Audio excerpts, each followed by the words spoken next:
फैजाबाद अयोध्या की पुलिस फर्जी मुकदमा लगा करके बंद कर रही है, जिसने हमला किया जानबूझ से साजिश फंसाया जा रहा है। 5 साल में नहीं कोई आ जाए दिखाने दे हम कर दिए आप चलिए लगा दीजिए हमारे गाँव में उसके बाद बात करिए।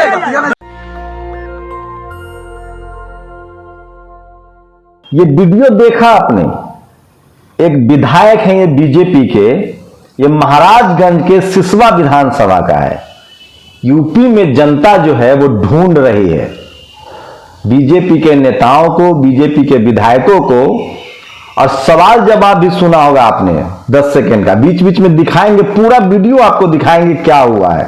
ये विधायक का वीडियो है। एक तरफ जनता जहां विधायक से सवाल पूछ रही यूपी में, वहीं पुलिस जो है, जो यूपी पुलिस है, दरअसल जो ठाकुरों का सरगना है, एक जाति विशेष का सरगना है, वो सिस्टम के साथ मिला हुआ और योगी जी के मदद में। जनता खिलाफ है, पुलिस योगी जी के साथ है।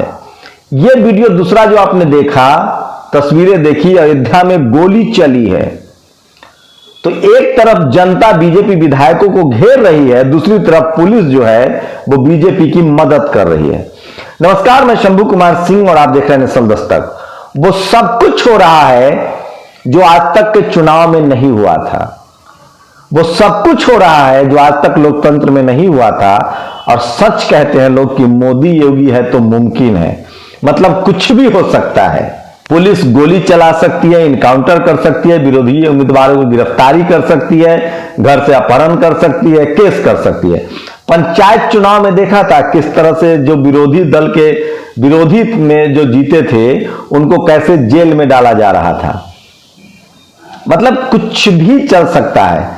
चलिए शुरुआत करते हैं सबसे पहले बीजेपी के विधायक की बेइज्जती से।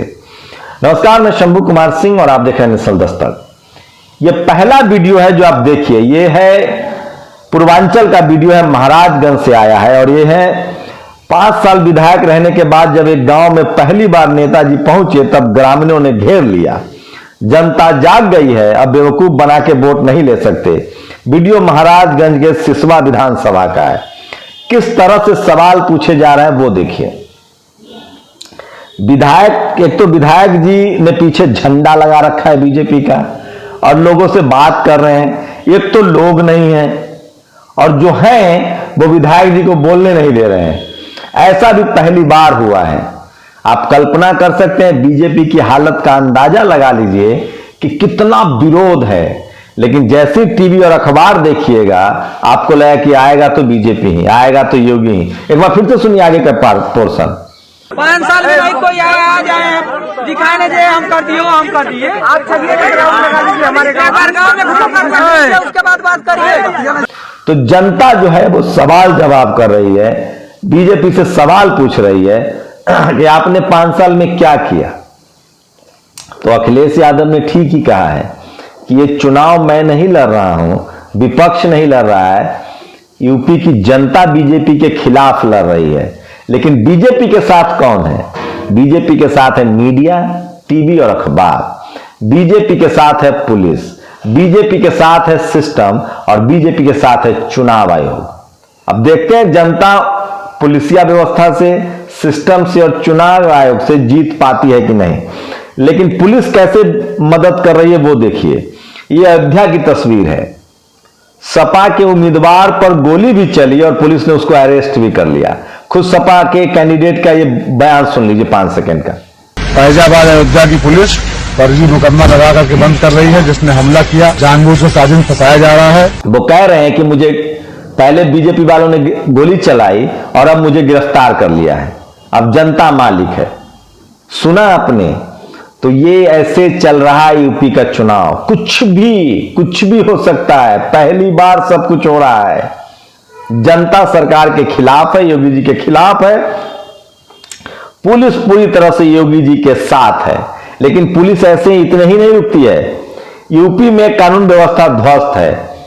पहले वाल्मीकियों को मारा, पिछड़ों को मारा, गलती से एक तिवारी का भी इनकाउंटर हुआ, एक गुप्ता का भी इनकाउंटर हुआ, उसमें 50-50 लाख के हर्जाना मिले।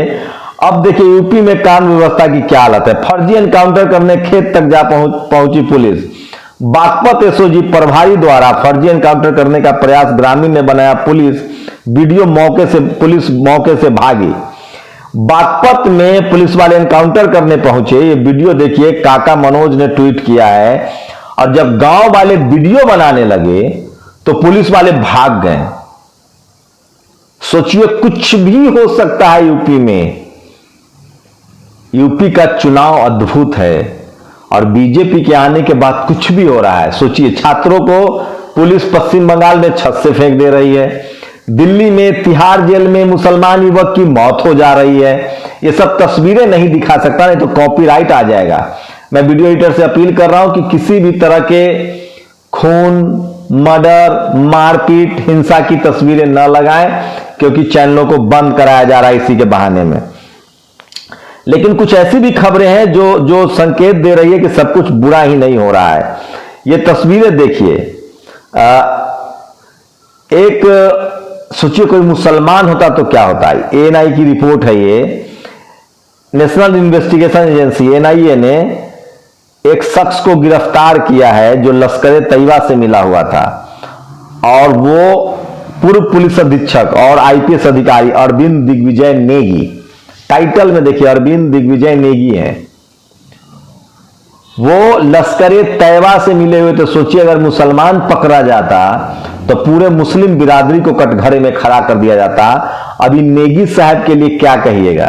हिंदू मत कहिए इनको, कट्टर सवर्ण है। हिंदू और मुसलमानों को इस देश में सवर्ण और एससी एसटी ओबीसी में मतलब समझना चाहिए। वो हिंदू तो एससी एसटी ओबीसी भी है, लेकिन वो आपसे ज्यादा प्रताड़ित है, इसलिए आप अपना ध्यान रखिए। उसके बाद देखिए, अयोध्या के गोसाईगंज में जो संकेत आए हैं वो साफ बता रहे हैं कि सपा प्रत्याशी अभय सिंह यहां से आराम से जीत रहे थे, उनको जेल में डाल दिया गया। लेकिन कुछ और भी खबरें हैं। इस देश में विकास के नाम पर भी चुनाव हुआ। इंदिरा गांधी ने 854 केंद्रीय विद्यालय खोले, राजीव गांधी ने 576 नवोदय विद्यालय खोले, यूपीए में 27 केंद्रीय विश्वविद्यालय, 9 आईआईटी, 7 आईएम, 2 आईआईटी खोले। भाजपा सरकार ने क्या किया।